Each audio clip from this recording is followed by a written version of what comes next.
Hello friends, स्वागत है आप सभी का हमारे यूट्यूब चैनल सफलता स्टडी में। देखिए फ्रेंड्स, आज इस क्लास में हम बात करेंगे आपके एसएससी सीएचएसएल टायर 2 एग्ज़ाम के बारे में। देखिए आपके टायर 1 एग्ज़ाम की आंसर की आ चुकी है। आशा करता हूं आप सभी ने अपनी आंसर की देखी होगी। यदि आपने अभी तक आंसर की नहीं देखी है तो आप एसएससी की ऑफिशियल वेबसाइट पर जाकर अपनी आंसर की चेक कर सकते हैं। तो देखिए यहाँ पर हम बात करेंगे आपके टायर 2 यानी डिस्क्रिप्टिव पेपर के बारे में। ये एक आपका रिटन एग्ज़ाम होता है जिसमें आपको लेटर और ऐसे लिखने होते हैं। तो इस क्लास में आपको पूरी स्ट्रेटजी बताई जाएगी कि आपको किस प्रकार अपने एग्जाम की तैयारी करनी होगी, क्योंकि आपके एग्जाम में एक क्वेश्चन आपका लेटर राइटिंग से पूछा जाता है यानी पत्र लेखन से, और एक क्वेश्चन आपका ऐसे राइटिंग यानी निबंध लेखन से पूछा जाता है। तो आपको अपने एग्जाम में किस फॉर्मेट में आपको लेटर लिखना होगा और किस फॉर्मेट में आपको ऐसे लिखना होगा, तो हमारे चैनल पर आपको पूरी तैयारी कराई जाएगी। यदि आप 100% सिलेक्शन लेना चाहते हैं एसएससी सीएचएसएल में तो आप हमारे चैनल को सब्सक्राइब जरूर कर लें। आपको आपके डिस्क्रिप्टिव पेपर की पूरी तैयारी कराई जाएगी। चलिए अब आगे चलते हैं। देखिए यहाँ पर कुछ बेसिक जानकारी दी गई है तो आप इनको ज़रूर देखें। तो देखिए आपको जो यहाँ पर डिस्क्रिप्टिव पेपर का जो मैक्सिमम मार्क्स है वो आपका 100 नंबर का आपको ये पूरा एग्ज़ाम होता है। और मैक्सिमम टाइम की बात की जाए तो देखिए आपको 60 मिनट का टाइम होता है आपके पूरे एग्ज़ाम के लिए।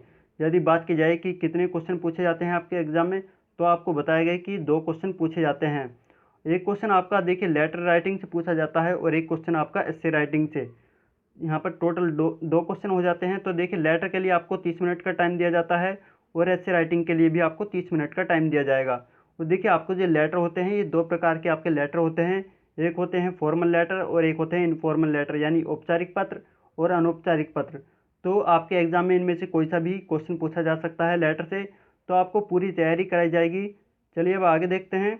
देखिए यदि बात की जाए कि किस लैंग्वेज में आप अपना ये एग्ज़ाम दे सकते हैं, तो देखिए संविधान की अनुसूची 8 के अंतर्गत टोटल 22 भाषाएं हैं। तो आप किसी भी लैंग्वेज में आप अपना ये एग्ज़ाम दे सकते हैं। हिंदी या इंग्लिश जो भी आपकी लैंग्वेज है आप किसी में भी ये एग्ज़ाम दे सकते हैं। चलिए अब आगे देखते हैं। देखिए यहाँ पर बात करेंगे कि वर्ड्स लिमिट क्या होती है। आपके जो एग्ज़ाम होगा इसमें लेटर राइटिंग में कितनी वर्ड्स लिमिट होगी यानी शब्द सीमा, और ऐसे राइटिंग में कितनी होगी। तो सबसे पहले यहाँ पर लेटर राइटिंग की बात करते हैं।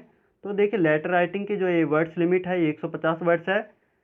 इसमें देखिए प्लस माइनस 10% हो सकता है। यदि आप लेटर लिखते हैं तो आपका लेटर 135 वर्ड से 165 वर्ड्स तक भी जाता है, तो आपका लेटर बिल्कुल यहाँ पर करेक्ट माना जाता है। और साथ ही बात की जाए यहाँ पर ऐसे राइटिंग की, तो देखिए ऐसे आपका 250 वर्ड्स का होता है। इसमें भी प्लस माइनस 10% हो सकता है। यदि आप ऐसे 225 वर्ड से 275 वर्ड्स के बीच भी लिखते हैं तो ये भी आपका यहाँ पर ऐसे बिल्कुल सही माना जाता है। चलिए अब आगे देखते हैं। देखिए आगे यहाँ पर फॉर्मेट लिया गया है कि आपको अपने एग्ज़ाम में किस फॉर्मेट में आपको लेटर या ऐसे लिखने होंगे। तो सबसे पहले हम यहाँ पर लेटर राइटिंग के बारे में बात करेंगे। तो देखिए यहाँ पर हम लेटर राइटिंग बताए गए कि आपको लेटर 2 प्रकार के होते हैं। एक होता है आपका फॉर्मल लेटर और एक होते हैं आपके इनफॉर्मल लेटर। तो सबसे पहले हम यहाँ पर फॉर्मल लेटर देखेंगे यानी औपचारिक पत्र। तो इनको लिखने का क्या तरीका है सबसे पहले यहाँ पर जानेंगे। तो देखिए यहाँ पर सबसे पहले लिखा जाता है पत्र को भेजने वाले का पता। पत्र को भेजने या लिखने वाले का पता यहाँ पर लिखा जाता है। फिर आपकी डेट लिखी जाती है यानी दिनांक लिखी जाती है। तो देखिए दिनांक जो है होती है जिस एग्ज़ाम डेट में आपका एग्ज़ाम होगा यहाँ पर वही डेट आपकी लिखी जाती है। और साथ ही यहाँ पर इसके नीचे लिखा जाता है पत्र को प्राप्त करने वाले का पता। यहाँ पर पत्र को प्राप्त करने वाले का पता होता है यानी रिसीवर का एड्रेस यहाँ पर आएगा। फिर आता है यहाँ पर सब्जेक्ट यानी विषय लिखा जाता है। विषय लिखने के बाद जिस विषय में भी आप के क्वेश्चन दिया जाएगा आपके एग्ज़ाम में, तो यहाँ पर कुछ संक्षेप में लिखा जाता है जिस बारे में भी पूछा जाता है। इसके बाद कुछ आदरणीय जैसे श्रीमान, आदरणीय, इस प्रकार के कुछ शिष्टापूर्वक शब्दों का प्रयोग किया जाता है। फिर जो भी आपका मैटर होता है लेटर से, यहाँ पर आपका जो भी मैटर होता है वो आप यहाँ पर लिख देंगे। फिर इसके बाद आपको यहाँ पर लिखना होगा आपका आज्ञाकारी, इस प्रकार से आप लिखेंगे। फिर इस यहाँ पे सबसे नीचे लिखा जाता है पत्र को लिखने वाले का नाम।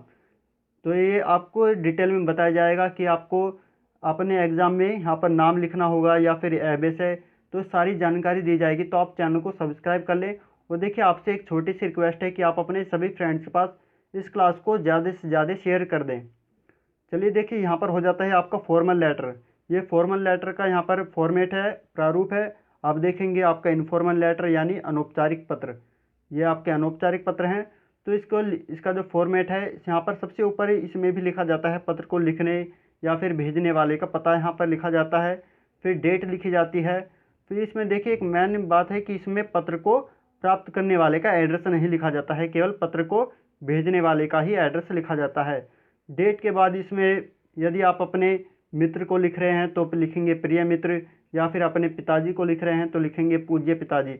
इस प्रकार के शिष्टापूर्वक शब्दों का यहाँ पर प्रयोग किया जाता है। फिर देखिए इसके बाद लिखा जाता है यहाँ पर जिस फॉर्म, यानी जो भी मैटर आपको लिखना होगा, लेटर से संबंधित जो क्वेश्चन दिया जाता है वो मैटर आप यहाँ पर लिखेंगे। वो आपको बताया जाएगा क्लास में, जब आपको पूरी तैयारी कराई जाएगी कि आपको यहाँ मैटर में क्या लिखना होगा, सारी डिटेल में आपको जानकारी दी जाएगी कि यानी किस अनुच्छेद में लिखना होगा, कहाँ पर आपको स्पेस देना होगा, कहाँ पर कॉमा या इन्वर्टेड कॉमा। काफ़ी स्टूडेंट के यहाँ पर सवाल हो सकते हैं, तो ये सभी जानकारी आपको दी जाएगी। देखिए यह क्लास आपके एसएससी सीएचएसएल के अलावा आपके आने वाले एग्ज़ाम एसएससी सीजीएल एमटीएस या जिस एग्ज़ाम में भी आपके लेटर या एसए से संबंधित क्वेश्चन पूछे जाते हैं, तो इनके लिए यह क्लास काफ़ी महत्वपूर्ण है। देखिए यहाँ पर मैटर लिखने के बाद लिखा जाता है, यदि मित्र को लिखा जाता है तो लिखेंगे तुम्हारा मित्र, या फिर पिताजी को लिखा जाता है तो लिखेंगे आपका पुत्र। फिर यहाँ पर पत्र को लिखने वाले का नाम आ जाता है। तो ये आपने देखा होगा, ये हो जाता है आपका इन्फॉर्मल लेटर। अब देखिए बात करेंगे यहाँ पर एस्से राइटिंग के बारे में कि आपको एस्से का जो फॉर्मेट है वो किस प्रकार आपका लिखा जाता है। तो देखिए एस्से के लिए यहाँ पर सबसे पहले लिखा जाता है प्रस्तावना, यानी इंट्रोडक्शन जो होता है, इंट्रोडक्शन लिखा जाता है। फिर मेन पार्ट आता है आपका यहाँ पर मुख्य भाग। ये आपको देखिए 3 अनुच्छेद में आप लिखेंगे, 3 पार्ट में करके लिखेंगे। यहाँ फर्स्ट अनुच्छेद, फिर सेकंड अनुच्छेद, फिर थर्ड अनुच्छेद, फिर सबसे नीचे आ जाता है आपका कंक्लूजन, यानी निष्कर्ष आता है।